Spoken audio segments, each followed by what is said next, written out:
morning. Good morning. Good morning. I was like, you know what? I need to go live. And then I realized they're working on the internet in my neighborhood and it's been glitchy. So let's see how this is going to go. I may have to do this at another point. So if you could hear me and see me and it's not glitching, give me a thumbs up so that I know we're good to go. Let me know if it gets a little glitchy or a little weird. It's the problem with growth. We live in a neighborhood that is growing so fast, and they're messing with the internet. So around this time, sometimes it gets a little crazy. But I really wanted to have this discussion because singles have been asking me like how to prepare and build a successful marriage, right? How to prepare for and build a successful marriage. And so I wanted to have just a good chat around it, especially for those that just finished the 21-day fast with us. We prayed for marriages, we prayed for singles quite a bit. I just didn't have the time to really teach into it the way that I would have liked. Yes, we see your thumbs up, and let me know if it does get glitchy. Give me a thumbs down, or just tell me that you can't hear it at that point, and then we'll try to work with it. But I'm going to go straight into it and get into the content for the day. So yeah, I really wanted to just give, I used to teach on marriage prep all the time. Like that was my thing, especially when we we started the company. And then over the years, there's just so many things to teach on. And so we don't get to help singles and even married couples as much as we'd like, besides our marriage retreat and our singles retreat, which we're not holding at the beginning of 2026. We may do it at the end of 2026. So you can look out for that. But how do we build and prepare for a successful marriage, right? And so I'm going to start with the kind of the positives of things that I have seen over the last years of coaching and counseling marriages, about 20 years now, research, studying, and all of that, right?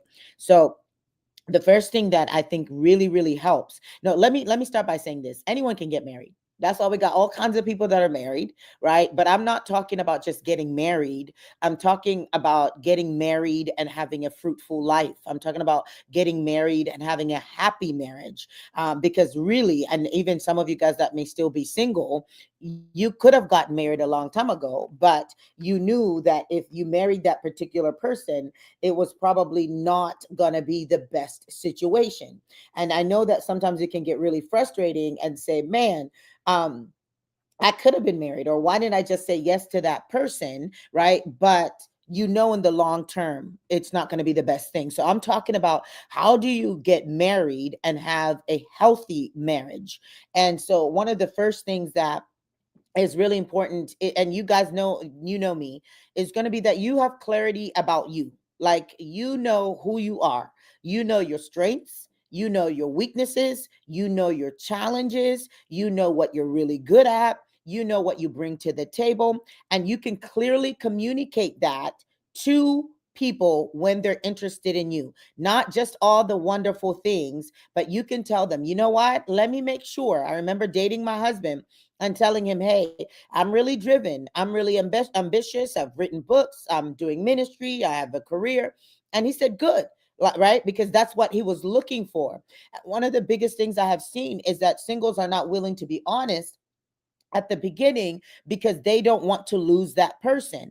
And then what ends up happening is that they dumb themselves down in order for that person to stay around, but they're shrinking inside. And so it is important, not braggadocious, but in a very humble way, to say, this is who I am. Now, that doesn't mean you can't change. It doesn't mean that you're going to be inflexible, but you need to be clear about that.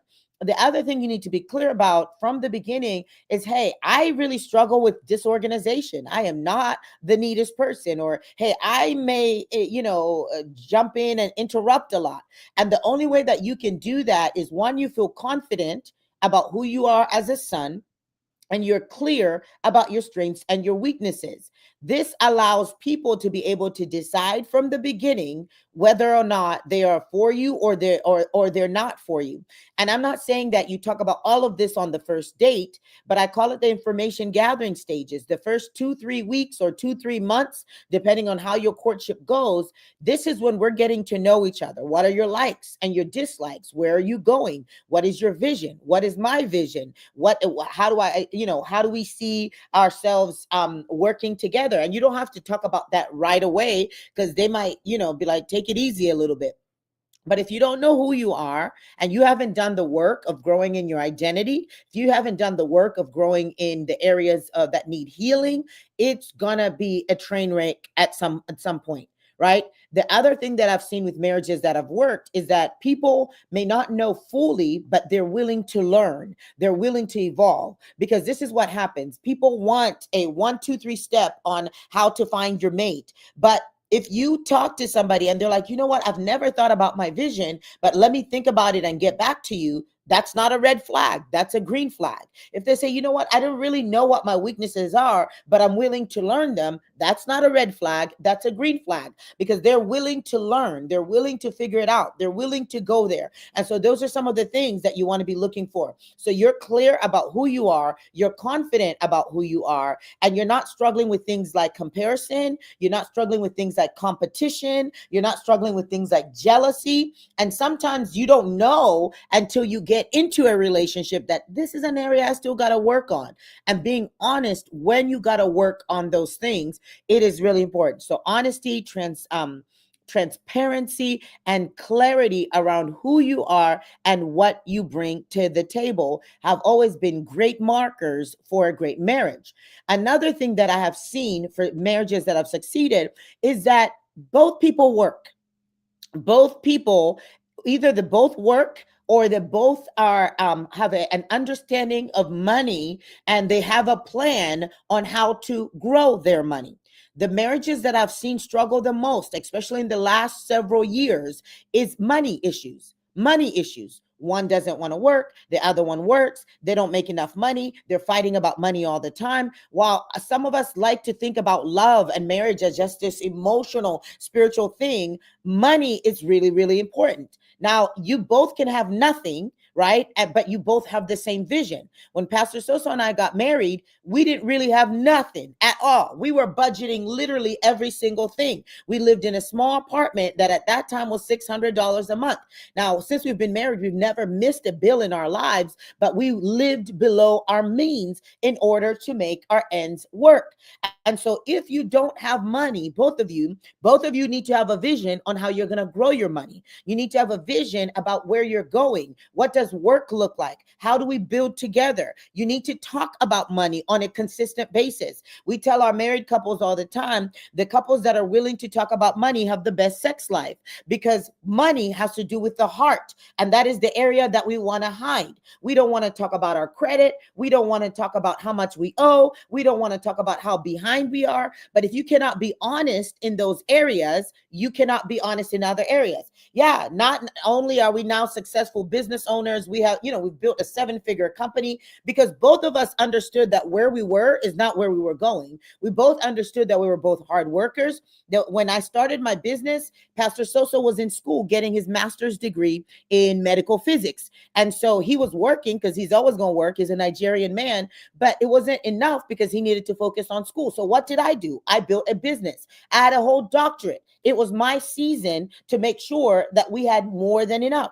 When he finished that, he said, you know what? This medical physics is a long road. Let me go into IT. He shifted into IT, started making really great money. I was building my business steadily. But from there, it was his turn, right? Now to focus on bringing all the revenue. And we thought we couldn't buy a house for 5 years. We bought a house in 3 years. We thought we'd pay that house off in 10 years. It took us 5 years because we were working together. If you don't talk about these things before you get married, it's not just going to happen automatically when you get married. And so he worked in IT. We planted the church. He was working and preaching 12 hours at night, preaching. I'm building my business. Well, we got our business to a six-figure company. Even while he was working, he was helping. And I said, babe, please come off your job. You're going to have more time for the church, but I need you. I need you because you've got the number brain, you've got the human resource brain. I am a producer, I'm a creator, I'm a trainer. Like,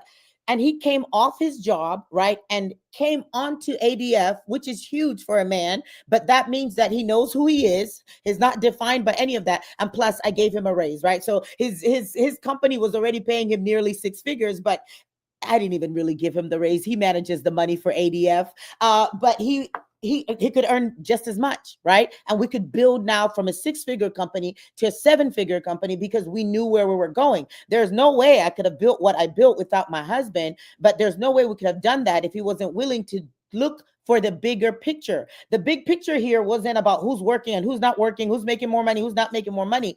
The big picture for us is we want to build schools in Africa. We want to build roads in African nations. Like, that's the big picture. We want to be multimillionaires because we want to shift nations. And so it didn't matter how we got there. We just needed to get there together. And so you got to have those conversations about finances. You got to have conversations about who's going to build at what time and give each other opportunities to go. And then while the other one is working, or the other one is working while the other one is starting a business. I kept saying, babe, let's just both do businesses. He's like, that doesn't even make sense. Businesses are very volatile. They go up and down. He said, I will work a regular job while you build the business. Until the business is stabilized, I cannot come off from working a regular job. Those are the type of conversations that you need to be having as a couple. You need to have that clarity even before you get married yourself, right? So when you're talking to someone, let me give you guys just a little bit of a runway, because singles ask me this all the time. I say you should know by like 3 to 4 weeks whether this is somebody you could marry. I think men even know sooner. My husband knew in 3 days, right? Because we had 4-hour conversations, 6-hour conversations, 8-hour conversations. We knew that our visions were the same. We knew that our core values, faith, family, innovation, finances, they were all the same, right? And all the other things we just had to work out. So once you have gathered information as a single, the next thing you're going to say is, do we feel like we should work towards marriage? That's what courtship is. Courtship is saying we both agree that we should get married at some point. It doesn't mean we get married right now, but we're saying we're going to be exclusive towards one another for the purpose of developing ourselves so that we can get married. From the day that we started courting, which was 7 days in for us, until now, we've never been apart. We've had fights, we've had disagreements, we've had hard seasons, but there was no breaking up. There was no you go over here and I go over there, because we made agreement. Someone said me and my husband at day 5, right? We made an agreement that we felt like God was calling us together. But don't make those type of agreements and you guys don't even have the same core foundations. You guys don't even know how you're going to handle finances. You don't know how the other one wants to discipline their kids. You don't know any of those things, which, by the way, I have a book you can buy on all of this stuff and read, and there's videos you can watch. It's called it's Journey to the Altar Marriage Preparation Guidebook. And it's for married people and for singles. You can work with it with your spouse, or you can do it by yourself. So you want to have those conversations around purpose. You want to have those conversations around finances, and you want to start building together. So we've talked about vision. We've talked about core values. I told singles, rip apart your long list. Just have your 5 non-negotiables. What are the 5 non-negotiables? They need to be honest, or they need to be hardworking. They need to be funny. They need to be family oriented. They need to be, whatever. Don't let it have anything to do with their body shape, the country they were born in, any of that stuff, because you're going to limit what God is trying to do in your life, right? So when I look at marriages that are doing really well, their finances are together. That doesn't mean they have a lot of money, but they have conversations around them. They understand the important. The next thing is agreement. The number one thing that the enemy is after in marriage is agreement. And so the first thing that you have to do is you want to look at any points of disagreement, and you need to decide whether they're deal breakers. So disagreements could be, I feel like I'm called to America, and the other one feels like they're called to Africa, and you're going to be living miles apart. That is a disagreement. You can't say, oh, we'll get married and figure it out along the way. It's going to cause tension. You need to have those conversations early. I want to have 10 kids. I want to have 1 kid. That is a disagreement. Let's see if we can meet in the middle. If we cannot, this is probably not going to work.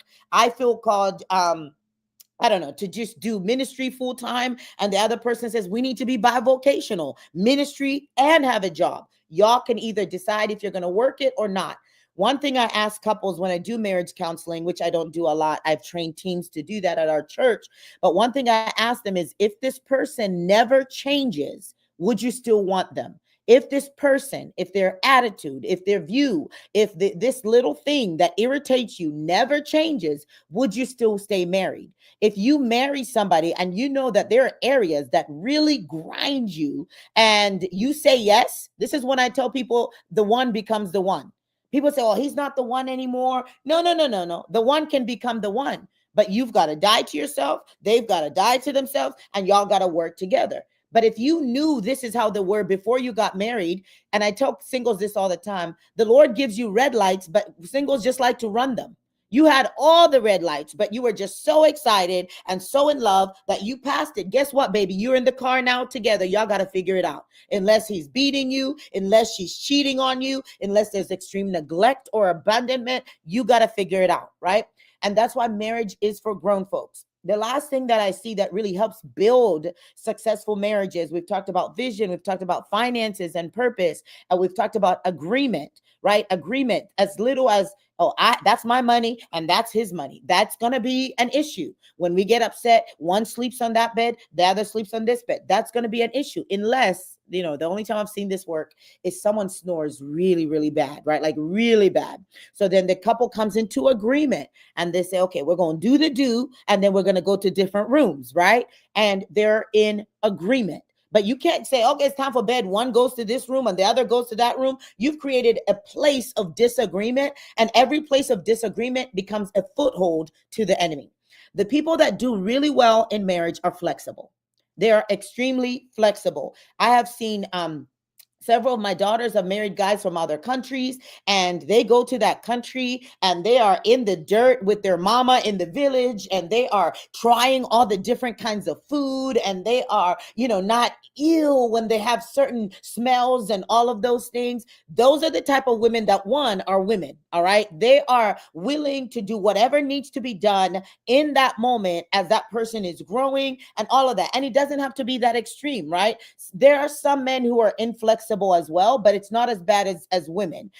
Men honestly don't have that much trouble unless they have trauma and areas in their upbringing that they did not heal from. That's why some of the conversation when you're dating is, are you willing to go to therapy? Are you willing to go through inner healing and deliverance? And if they say yes, some of that stuff needs to be done before you say I do. So for our couples at our church, we make them go through my 6-week coaching protocol, and then we encourage all of them to do deliverance before they even get married. And then after you get married, you may need ongoing. So if a person is willing to do that, they're still a great catch. But if they're like, I don't believe in that, that's not for me, you can do it and not me, they're already telling you that that is a red flag. And so you're looking for flexibility. She may have grown up in a really wealthy house and you're just on the up and up, but you're working hard and you want to give her the world. And she says, baby, I'm okay. I will sleep in that 2-bedroom apartment with you until we get there. That is a good wife. Like, that is a good catch, right? Or you see him and maybe you came from that background, but he is a hard worker. I tell people, you don't marry potential, you marry hard work. Right? Because you could have potential, meaning you talk about it, but there's no work in it. I want to see your vision and not just what you say you're going to do, but what are you doing about it right now? Oh, we're going to be fine. Good. We're going to be fine. But he's on his video games all day long. No, we're not. I need you to have 2 or 3 jobs to tell me that we're going to be fine. And so don't just get caught up in the dreaming stage where you're dreaming about the future, but you're not looking at the practical things and saying, well, what are they doing? Right. Oh, and obviously I don't encourage women to be cooking for their boyfriends, 3 months in, 4 months in. Do it when he says, you're going to be my wife. Right. Then start cooking. Right. But even then, if you can't cook, learn. Ask his mama. Figure out what to do, right? Figure out what he likes. Maybe he's the one that cooks and you're the one that cleans, and that's okay. I'm going into a lot of stuff that I'm training in our marriage coaching certification right now. But you want to have these conversations. So flexibility is another thing that I have seen that has really, really helped. And then that willingness to die, which means I had my plans, I had my ways, I have what I want, but I want this marriage more than what I want. I want us to be married more than I want to be right. That is huge because a lot of us get stuck because we want to be right. We want to have the last word. We want to be the one who, whatever. And so a lot of the fight is not even for the marriage, it's for our own autonomy. It's for our own pride. And we're not willing to lay ourselves down in order to be able to build that healthy relationship. So those are some of my big things. How do you prepare and build a successful marriage? Every single person that I know that has been married 30 and 40 years that is happily married are constantly working on their marriage, constantly. They're constantly talking.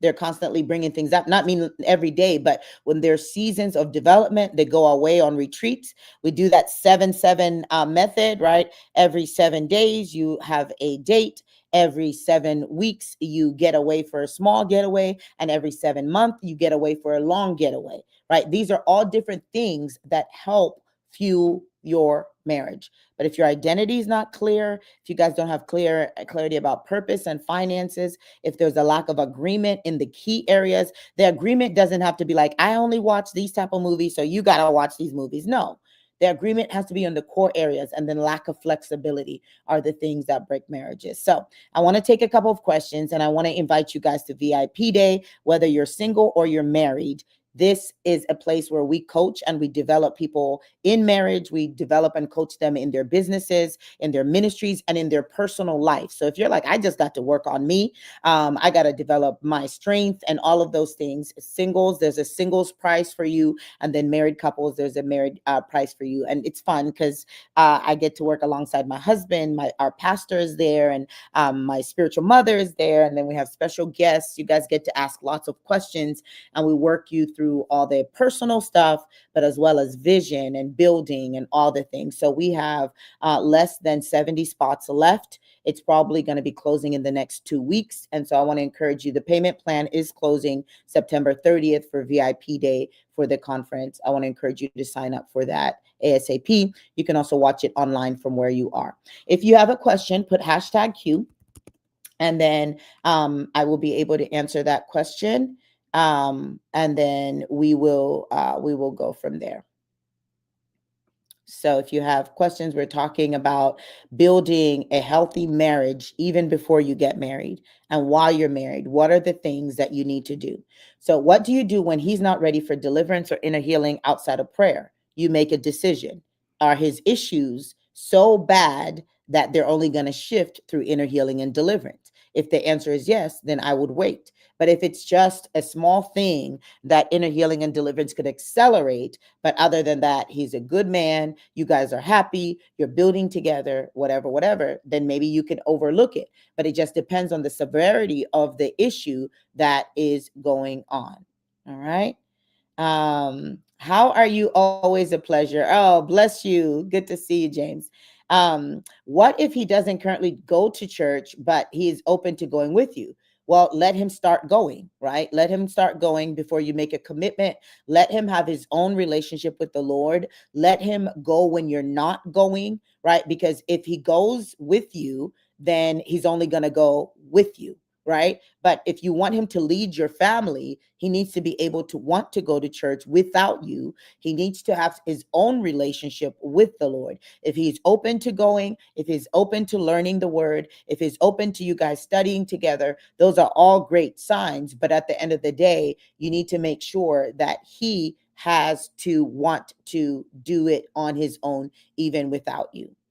With both couples working with children involved, how do you make quality time together? You schedule everything. You've got to be a hound for your time when you have small children. So for us, when our children were small, some of that quality time was during the day because we worked from home. But if both of you guys don't work from home, you pick up the kids, you got to have a strict bedtime routine. 5 o'clock, we're here. We do homework. 6 o'clock, we have dinner. 7 o'clock, we're doing baths. 7:30, you guys are in bed. 8 to 9 o'clock is husband and I time, and then we get ready for bed, or we get to relax on our own. And 10 o'clock, we spend time together. Anything is possible. You've just got to structure your life. You've got to be so disciplined with your time. And your husband and your wife cannot be the last priority when you're building a successful marriage. They have to be the first priority. And this is why when those children are gone and out of the house, you don't want to be standing there looking at each other like, who are you? And you've got to be fortified. The research says that the healthiest children are raised in families where they see their parents love each other well. When they see you prioritize each other, when they see you prioritize date night, like, I love y'all, but y'all going to grandma's because me and daddy need to spend time together, even if it's just once a month, right? Really figuring out a way that you can do that. What if he has chronic health issues and he's unwilling to eat healthy and exercise? Is that a red flag? He's going to die. He's going to die. All right. That's a red flag, right? Of course, we speak life and all those things. But if it's chronic health issues, and the only way that it's going to get better is if you eat healthy and you exercise, and you don't want to do that, that means you don't love me. Because when we get married, your body is my body. Right? I'm working on this body because I have one of the fittest husbands in the whole world. I am not going to have this fit man who runs 5 miles and all these things, and I'm just walking there like a roly-poly, right? And not only that, but if I love him, I'm going to take care of my health. I love him. He wants me to live a long time. I'm going to do what I need to do to lose the weight. And so if he really is interested in being with you, then this should be important for him. Now, that level of demand comes when you are married. But if you're dating and he's unwilling to do it, then it already tells you that it's not going to happen when he gets married. So you can make a decision. If you love him enough and you don't mind only having him around for a short period of time, and God can do anything. God can do anything, because there are people who are unhealthy and live a really long time. And I don't want this man to die. Especially if you're watching, I don't want you to die. But if you're chronically unhealthy, you got to exercise and you got to eat right. So you got to decide, am I willing to live with him being sick all the time? Is it worth it? Right? Am I willing to help him if something, God forbid, happens and he's on his deathbed, right? And I got to take care of him, even though he could have lived longer. Those are the questions that you got to ask yourself. And remember, before you get married, that's when you get to say no. That's when you get to run. Once you're married, you're making this thing work. Hey, Dr. Faith, how do I pray for an unbelieving spouse? Would also like to follow up on the September word. Did you expand on the dream? Must have missed it. I expanded on the dream quite a bit in my Dreamers and Seers Club with my students. But I will write out my 2026 prophetic word. And when we release that, I'm going to explain the whole dream in that word. Your unbelieving spouse, obviously, you pray for him to come to the knowledge of Jesus. Know that he would, or she would, he would know. I don't know who, if it's a man or a woman there, the worship collective, that they would know the love of God. You model what it means to be a believer. You make being a believer so attractive that they want to be one, right? Not someone who goes to church and preaches at them, but loves so well, is so kind, is so patient, that they want the Jesus that you have, right? And obviously, the plan here would be that he's still a good man, or she's still a good woman. She just doesn't know the Lord yet. Make Jesus attractive, as well as praying for them. Great. You see his potential to be an amazing man, but he has wrong belief systems. Everything's mindset.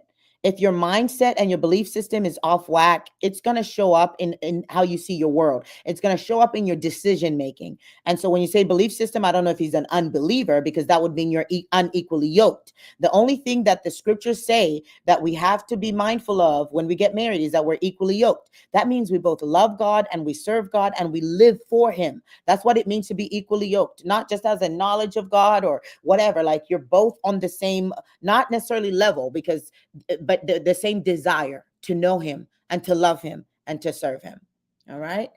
I am a hound for my time. Yes. What if God revealed to you he has a personality disorder due to childhood trauma? He's in need of deliverance and has spiritual gifts. He wants to go to church. Should I stay and support him? Well, if God revealed it to you, can you reveal it to him? And what is his response when you reveal it to him? Is he willing to go through therapy? Because a personality disorder doesn't need deliverance. It needs therapy. When people have a personality disorder, they have a fractured soul, they have a fractured identity, and they have to reintegrate their soul. And so it's not a spirit, it is a characterological and emotional issue that is going to require a lot. Personality disorders are the hardest to treat because they're connected to trauma, they're connected to rejection. And so then you're going to have to ask yourself, am I willing to walk this road? Can he acknowledge that, or he that he has a personality disorder? Is he willing to go through therapy? As he's going through therapy, then you go through deliverance, because then you're looking for the open doors that were open to the enemy during that time that he can deal with. If the answer is yes, I want to be free, I want to be whole, I want to be everything that God wants me to be, and will you walk the journey with me? Yes, of course, because that's what love is. But if he's like, I don't know what you're talking about, I think you're crazy, and you're going to be stuck with what you're stuck with. Dr. Faith, did you ever tell your testimony about you and Pastor Sosa? I'm in the US, my boyfriend's in Kenya. I'm struggling. I've told it many times in different contexts, right? When we have our singles retreat, I talk about it quite a bit, different marriage types of content, different things. What about it, right? So for us, my husband was applying to go to school in the US when I met him. He had already gotten into some schools, but he was waiting for a full scholarship. And so when I met him, which we met supernaturally on Skype, he had people requesting him to be friends with him back then, over 15 years ago. And he looked up Christian. He was just looking for people that were of the Christian faith. I came up, he said, she sounds interesting. And it's a supernatural story. We'll write it in a book for our 15th year anniversary. And so we started talking. And so we knew he was already coming here, but he asked me where the Lord had called me. And I said, North Carolina. So he started to apply to schools in North Carolina. And so he got into schools in North Carolina that April. We met in September. Actually, I forgot to celebrate it. September 21st is the day that we met. And he said he would come see me in August. And I was like, that is a long time. We're going to have to be talking for 9 months online. So by 5 months in, I flew to Nigeria, met his family, met all the people, right? Some people say, you're never going to come back. This is da da da. But we already had the peace of God. We had the confirmation of God. My family knew his family. They all had talked. Like, we had all the safety measures in place, and there was peace.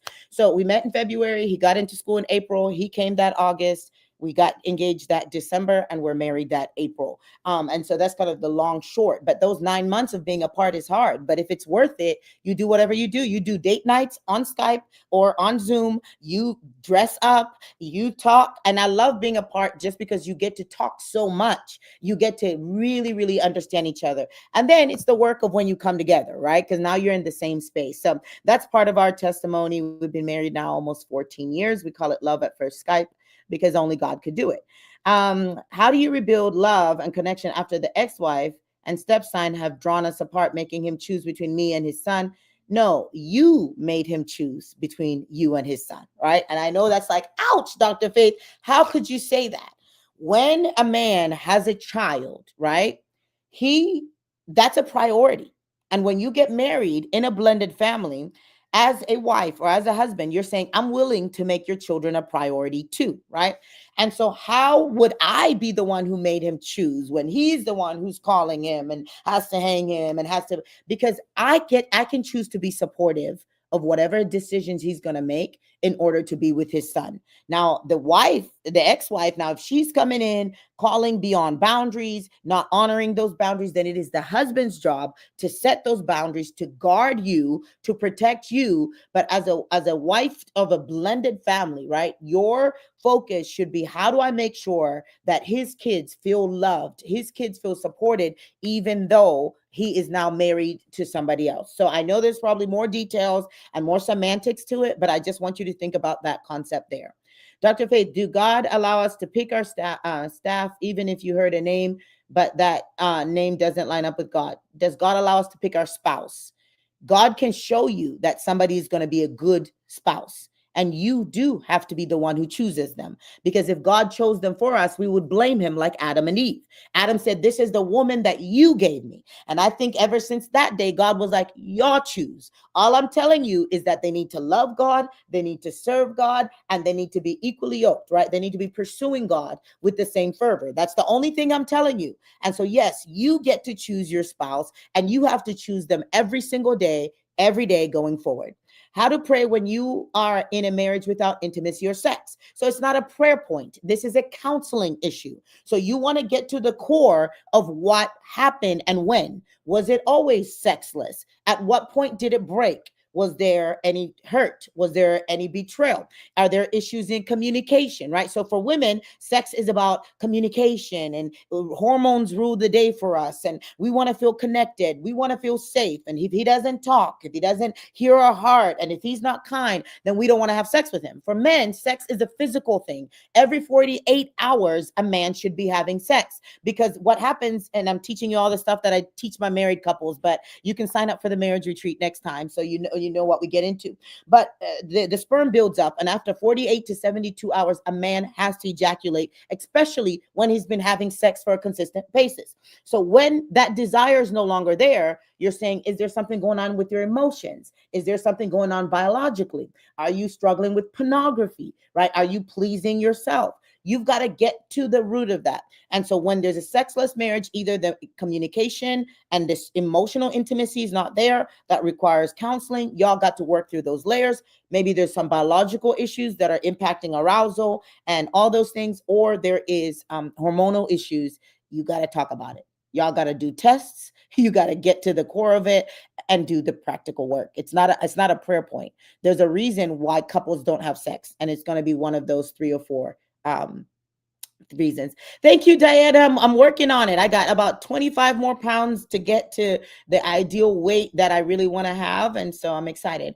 Once married, if you discover that your spouse doesn't want to talk about money due to pride and culture, my spouse is Nigerian. Well, they love money, so I don't know why he doesn't want to talk about it, right? And so that's why this needs to happen before you're married. If anybody's single here and you're not in a place where you're going to get good marital counseling, make sure that you buy our book, Journey to the Altar, Premarital Counseling, because we have a whole section on finances. And you can get that book to Simone and begin to work with your spouse through it.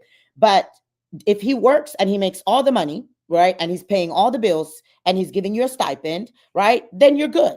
Right. But if the money's not there, bills are behind, things are not being paid, you guys are not talking about it, then you got to keep pushing that conversation. You got to talk about agreement. You got to talk about being on the same page. You got to talk about what is he afraid of? What is he worried is going to happen when you guys talk about it? And it's so important that you cannot not talk about it, especially when things are falling apart. Now, if things are good, like I said, you get a stipend, all the bills are taken care of.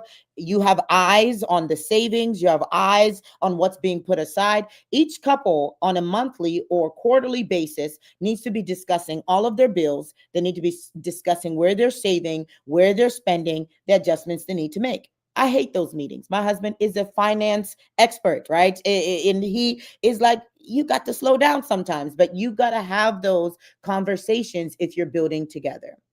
He's a Christian with negative views about relationships and marriage. He needs to heal those, or he's going to have a negative marriage. Like, it's not going to be a happy place to be.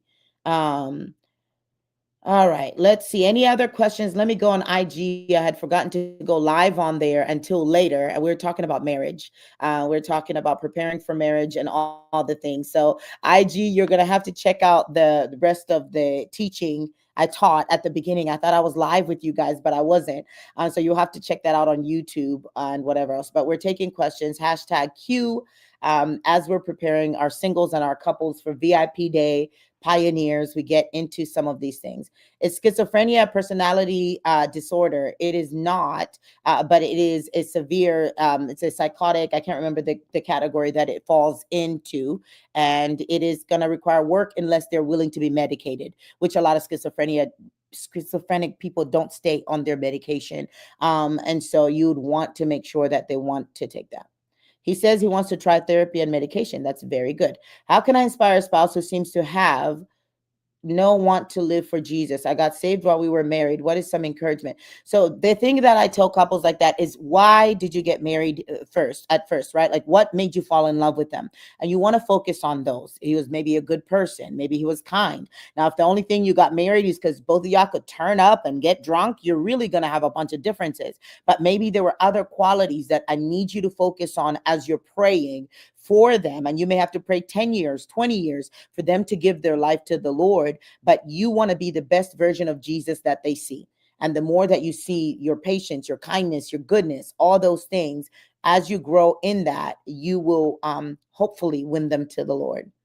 All right. Any other questions? We're talking about building a successful marriage, preparing as singles, or if you're already married, the things that you need to do so that you can build your marriage. What if God met a man of God, but he just kept asking for photos of myself? I know he loves Jesus. No, have you guys had a call, right? So after I give you one or two photos, this is for those who do online dating, and I don't have an issue with it. We need to have a conversation, right? Can we FaceTime? Can we Zoom? And you don't get photos of me all the time. Maybe when you make me your girlfriend, I can give you one a month, right? But the next level, once you've exchanged one or two photos, is, hey, when are we going to talk on the phone? Right? When are we going to do a FaceTime? When are we going to do a Zoom? Depending on where you're at in the world. And you got to see each other, because once you see each other, you can judge clearly whether or not this person is a person you should keep proceeding forward to or not. Pertaining to marriage, how do you keep it alive if he's incarcerated and I'm home carrying the weight? It's a lot of work, right? So of course you have to go and you have to visit him. Hopefully you have the conjugal rights to have that intimate piece part there. Letters obviously is going to be another thing. Prayer, but for you have to be in a support system where you're really focused on your purpose, you're focused on your children, you're focused on your work, because that waiting is going to drive you insane. And so you really need to find something else you can devote your life to. While he's in there, he needs to be bettering himself, going to school, doing all the things so that when he comes out, he's a better person. He's not the same person that went in there. So if things are falling apart, is it wrong to get a divorce? I don't know when he went in. I don't know when y'all got married. I don't know, right? But I can imagine that kind of situation, if he's in there for life, right? I would encourage you to seek your pastors, get advice from those people that married you, right? And see what should be the next step. What are the three top things that should be discussed before engagement and marriage? So before you even say, this is going to be my boyfriend, I'm going to court him, you want to discuss vision, you want to discuss purpose, you want to discuss values, you want to discuss the things that are important. When you get engaged, you want to discuss finance, you want to discuss credit, you want to discuss things like child rearing. You want to discuss your expression of your faith. What is that going to look like? Tithing, baptism, communion, all those things should be in that engagement phase. Those are like core things that need to be understood. Dr. Faith, are your books available for purchase in the UK? All my books are on Amazon. When you click it, you can either get the Kindle version or it can get shipped to you. This one specifically that will help singles and married people is called Journey to the Altar, the Marriage Preparation Guidebook.